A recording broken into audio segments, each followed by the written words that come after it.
All right, give you a little video on this one here. 2024.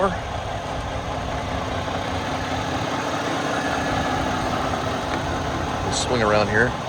We'll pop inside here in a second and look at it. Main thing to note is we got good virgin rubber on this one. Aluminum all the way around. Good deep rubber.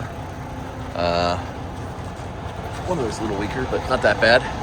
Overall in good shape. Body's in great shape. Standard LT.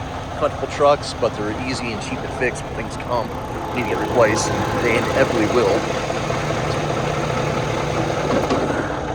Hood up there. All right, good steers on this side. Here's the Cummins. As I mentioned the phone earlier, I'm not sure what the update is, but the newer ones with the flat panel right here, I've had quite a few customers ask for those specifically. They don't want to have a 17, an 18, or a 19. They don't want a 20 or 21. They want the newer body that has that little plate on there. And I'm a little ignorant as to why, but I've had multiple people asking for that. So helps out there.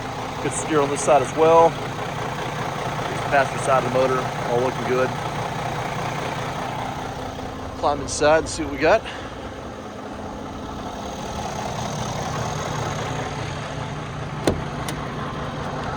We're all in good shape here. Floor's in good shape. Seems trivial, but quite honestly, a lot of times that's eat up pretty good with shoes and stuff over the years. Got power windows, power locks, heated wind mirrors, all the above.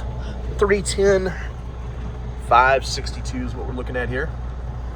Everything's still cold, but air pressure's all holding. And honestly, it'd been a few days since this truck's been fired up. It was last week sometime, and it was already holding 100 pounds of pressure, so got no leaks or anything going on. Got your regular standard steering controls. These are not standard, actually. These are optional. So it's a nicer package on what you're looking at. Cruise control over here. Pop it up. Should rev up a little bit. And it's actually not set that way, apparently. That's okay. Got your audio controls over here. All this mess. Got your power divider, traction control. Everything up here to be expected. Raise it up, lift it down, cab lights, or this is going to be your bunk lights.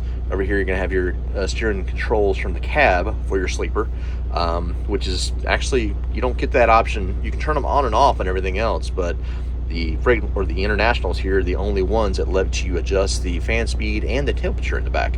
So you can kind of have that wind kicking around if you wanted to. But other than that, pretty nice setup here. Got your passenger seats in good shape. Does come with the fridge. Honestly, we don't work on them. We don't test them. We turn them off. Should work though. Got a new mattress in the back here. Not going to pop the bunk up, but you got all this stuff underneath it here. Storage, additional space to get up here. This is the skyrise, so you have room to get up top. You can throw an extra mattress up there, but it doesn't sound like you need that. It just has extra storage. So what a lot of guys will do, they'll just put boxes up here and stuff like that for extra storage. But overall, nice truck. A lot of room inside. Plenty of cabinets. Plenty of space up here as well. Hope that helps. Let me know if you guys need any other information. Talk to you soon.